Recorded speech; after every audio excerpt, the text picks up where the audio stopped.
జూబ్లీహిల్స్ ఉప ఎన్నికలపై హస్తం పార్టీ కసరత్తు మొదలుపెట్టింది.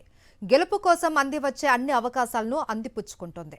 అభ్యర్థి ఎజెండా కాకుండా అభివృద్ధి, సెంటిమెంట్, సామాజిక అంశాలతో జూబ్లీహిల్స్ ఉప ఎన్నికను గెలవాలని అనుకుంటుంది టీపీసీసీ. అందుకోసమే ఆ దివంగత నేతను ఎన్నికల ప్రచార అస్త్రంగా వాడుకుంటుందట కాంగ్రెస్. ఇంతకీ జూబ్లీహిల్స్లో హస్తం పార్టీ వ్యూహం ఏంటి? జూబ్లీహిల్స్ ఉప ఎన్నికకు త్వరలో నగారా మోగనుంది.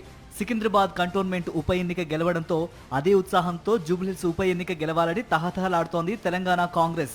గ్రేటర్ హైదరాబాద్ పరిధిలో సాధారణ ఎన్నికల్లో కాంగ్రెస్ ఒక్క సీటు కూడా గెలవలేదు. దీంతో ఉప ఎన్నికల ద్వారా అయినా గ్రేటర్లో పట్టు పెంచుకోవాలనుకుంటోంది కాంగ్రెస్. గతంలో సికింద్రాబాద్ కంటోన్మెంట్ బీఆర్ఎస్దే. బీఆర్ఎస్ కు అది సిట్టింగ్ స్థానం అయినప్పటికీ ఉప ఎన్నికల్లో కాంగ్రెస్ విజయం సాధించింది. ఇప్పుడు జూబ్లీహిల్స్ లో కూడా సేమ్ సీన్ రిపీట్ అవుతుందంటున్నారు కాంగ్రెస్ నేతలు. ముఖ్యంగా జూబ్లీహిల్స్ లో పీజేఆర్ అంటే తెలియని వారుండరు. ఉమ్మడి ఏపీలో పీజేఆర్ వెలిగారు. అందుకే ఈ ఎన్నికల్లో పీజేఆర్ జపం చేస్తోంది కాంగ్రెస్.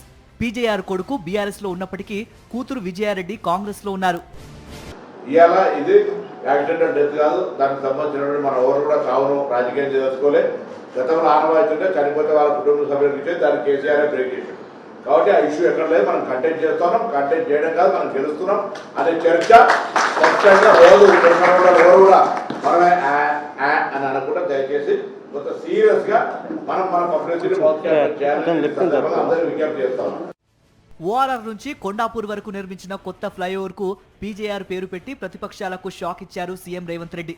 ఇదే సమయంలో ఉప ఎన్నికలోపే జూబ్లీహిల్స్ పరిధిలో పీజేఆర్ విగ్రహం ఏర్పాటు చేయాలని భావిస్తున్నారట. త్వరలోనే స్థల పరిశీలన పూర్తి చేసి విగ్రహం ఏర్పాటు చేయాలని చూస్తుంది ప్రభుత్వం.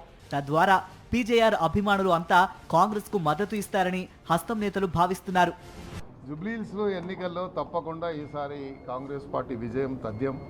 ఎందుకంటే ఉన్నటువంటి పరిస్థితిలో ప్రభుత్వం చేస్తున్నటువంటి అభివృద్ధి కార్యక్రమాల వల్ల చాలామంది ఆకర్షితులై ఎప్పుడు ఎన్నికలు వచ్చినా తప్పకుండా జూబ్లీహిల్స్లో కాంగ్రెస్ పార్టీ విజయం. ముఖ్యమంత్రి గారు ఏ క్యాండిడేట్ని నిర్ణయించినా పార్టీ ఏ పార్టీ మన మహేష్ కుమార్ గౌడ్ గారు అఖిల భారత కాంగ్రెస్ కమిటీ ఏ పార్టీ అభ్యర్థిని పార్టీని ఎవరిని ప్రకటించినా జూబ్లీహిల్స్లో మాత్రం తప్పకుండా కాంగ్రెస్ పార్టీకి.